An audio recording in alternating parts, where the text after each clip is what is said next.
race mode is just as efficient as any other mode if you drive a little bit carefully. So.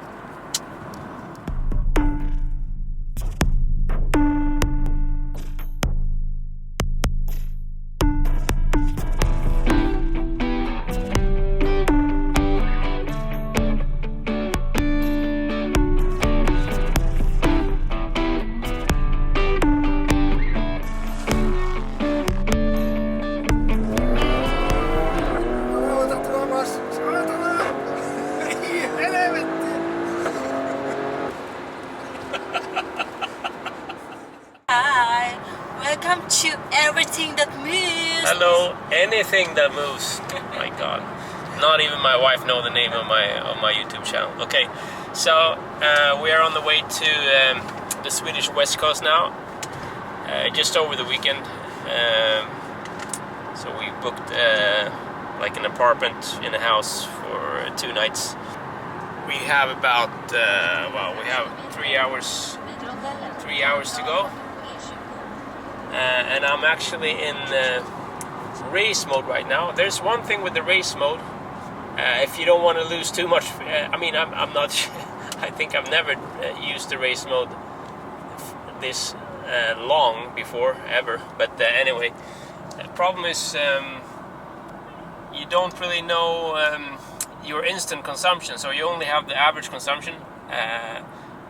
So it's kind of difficult to know exactly how much you're consuming. In race mode, I use the manual gearbox, not necessarily because it's more sportier. Well, it is, I guess, but it's more because it's not always in when you're in automatic, it will always be in a very low gear, like maybe 2 or 3 gears lower than normally than you're, depending on the speed, of course, than you're normally having. So the fuel consumption will automatically be very high. So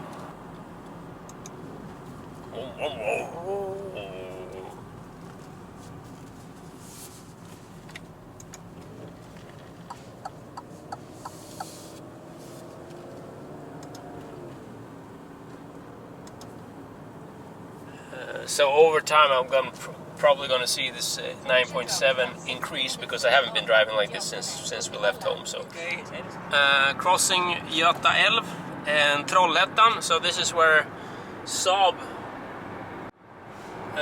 was manufactured once upon a time, so to speak. Okay, and now we're driving through Uddevalla, and if I'm not mistaken, Volvos are still produced in this here town, even if it's not Swedish owned anymore. But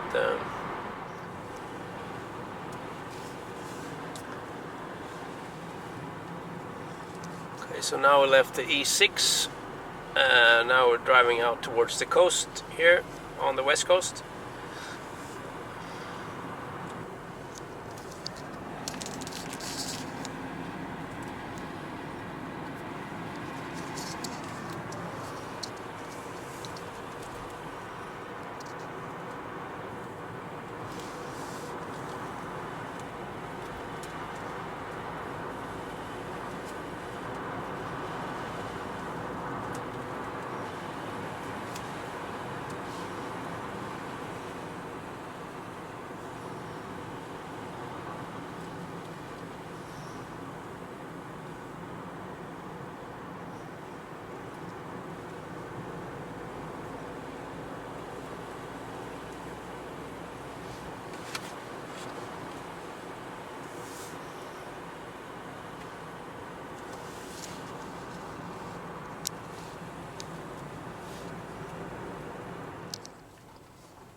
Du har nått din destination.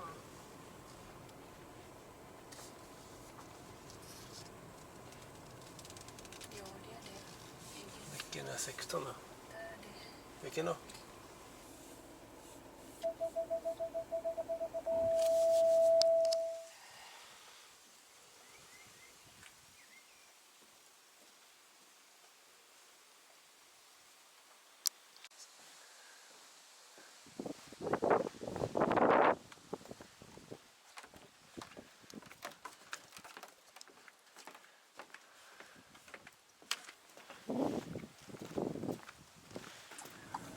first day is just a very short weekend we're out, but anyway, we're not really familiar with Bohuslän or the Swedish west coast, so we just we just got to this place, and then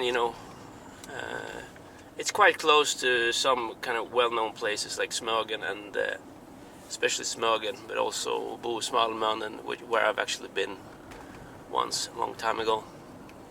But so now we're going to this kind of natural reserve called Ramsvik. Let's see where it is. Problem is, you never know. There's some kind of these walking trails around the island, but we don't really know which one would be the nicest one, because it's just too. We don't have enough time to encircle the whole island. It's trial and error basically, if we get the nicest view or not. So what is this? They're gonna open the bridge. Interesting. 1, 2, 3 och 4.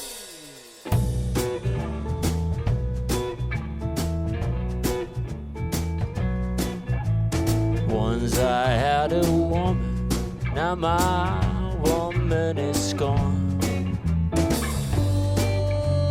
What did I do wrong?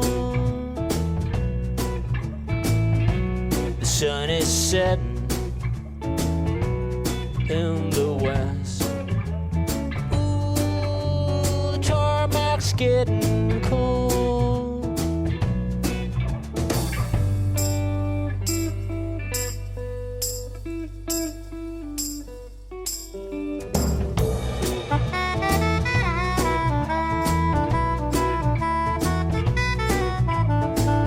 I stopped for a coffee and a pack of cigarettes.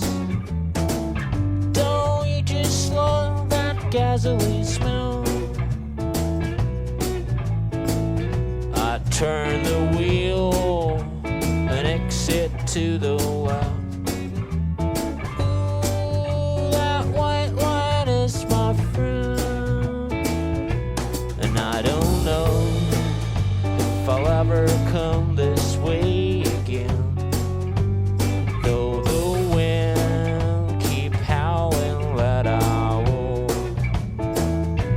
And I don't know if I'll ever come this way again. Though the wolves keep howling that I won't. Thinking of this city and the promises she made. I was a fool to even listen.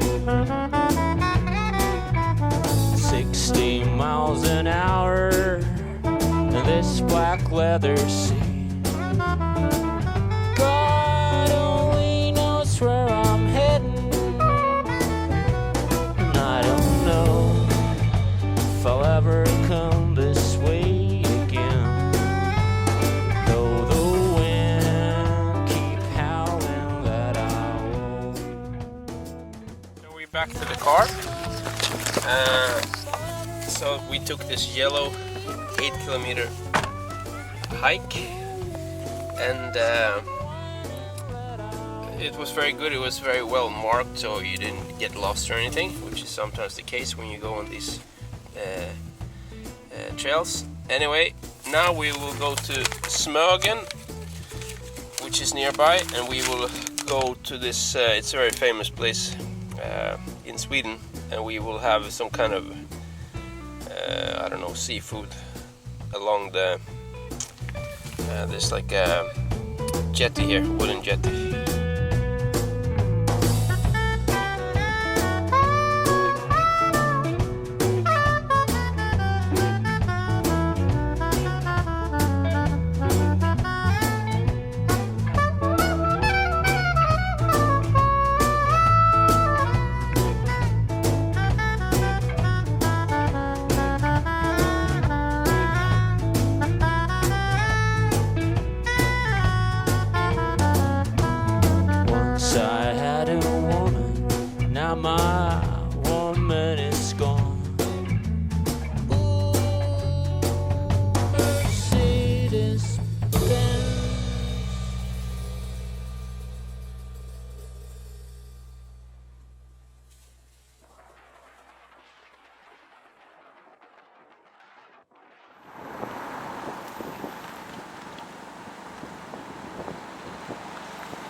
Okay, so now we're getting on the ferry to Bohus-Malmön.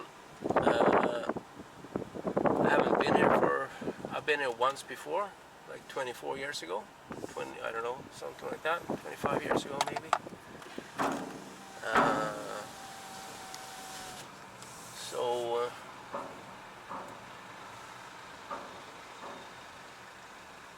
It's gonna be interesting.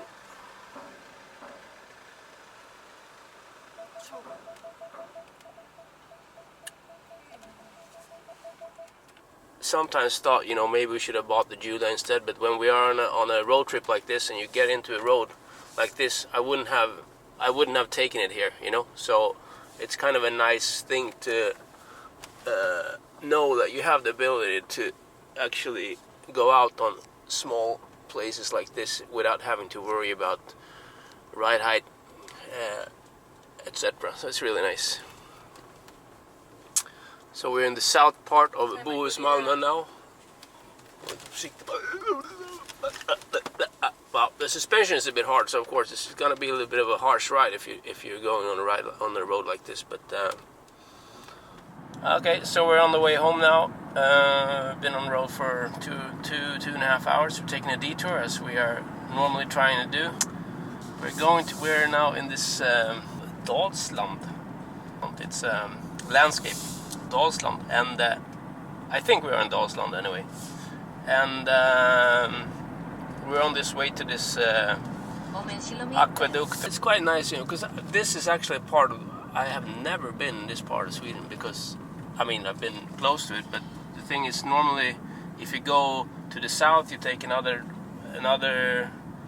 route. If you go to the southwest where we've just been, you take another main route. So this is kind of this would never be the fastest way. Fuel consumption is okay, 9.8 liters per 100 kilometers. We did a lot of stop traffic when we were down on the west coast, so you know, just short drives, different places, and that would immediately bring up the fuel consumption, and I haven't really been able to bring it down much since then. So anyway, let's see. Okay, so we're in the Dalslands Canal, and this is a lock going up from the lake to some other lake, or continue in the canal. We will try to find somewhere to eat.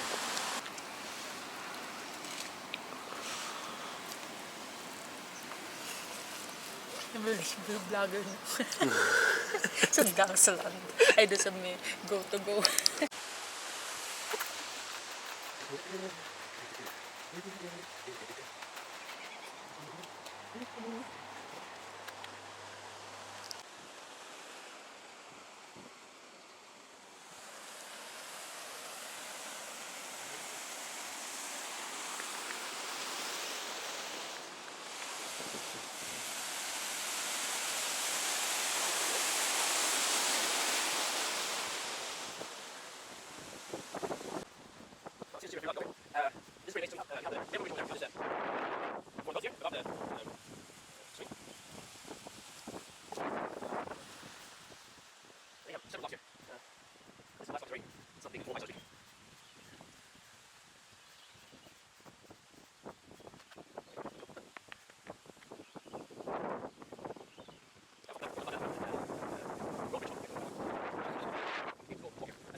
Jo.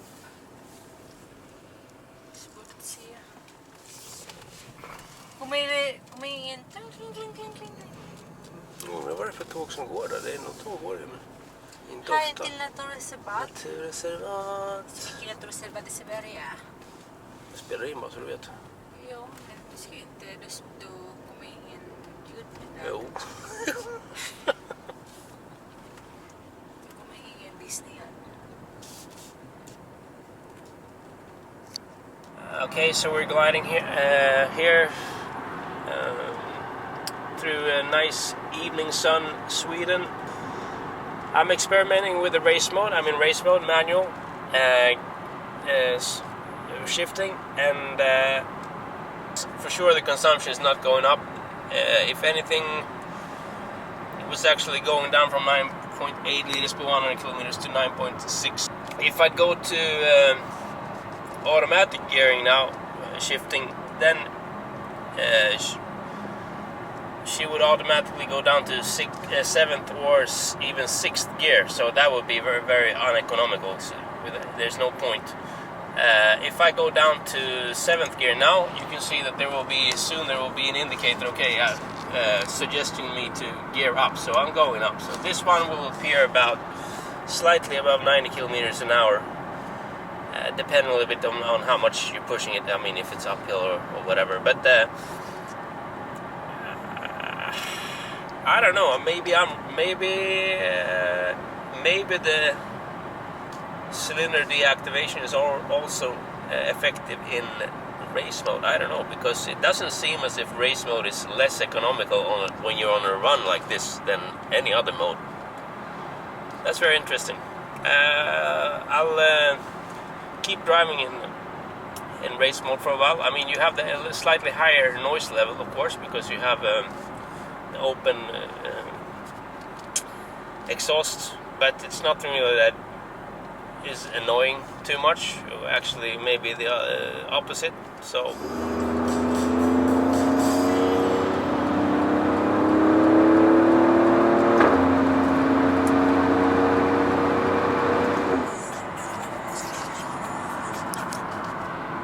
okay, consumption just went down to 9.5 average.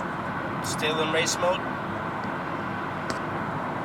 We're just a few kilometers from home, and so now, as you can see, we've been driving almost 1,200 kilometers. On the way home, we've been in race mode maybe 80% of the time. I've been in manual shifting and in race mode. Well, as you can see, the fuel consumption is 9.5 liters per 100 kilometers. When we left Bohuslän, it was 9.7, so it's gone down, although we've been in race mode. I'm quite impressed, actually. Now, this makes it even more difficult for me to choose what mode to drive in, because they're all quite, I mean, if you can call it efficient, but you know, a petrol car, an SUV with this kind of, and I'm not driving hard, but I'm not driving really slowly either. So I think this is a very good.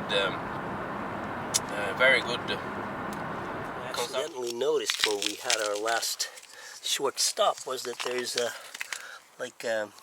stitch in the tire. I don't know if it's somebody put it there or if it's just by accident came in, but if somebody put it there on purpose, they did a fairly poor job, I guess, because it's just into the threads, not vertically into the tire, so it's very easy to remove. Okay, here we go again. Take some 98 fuel this time.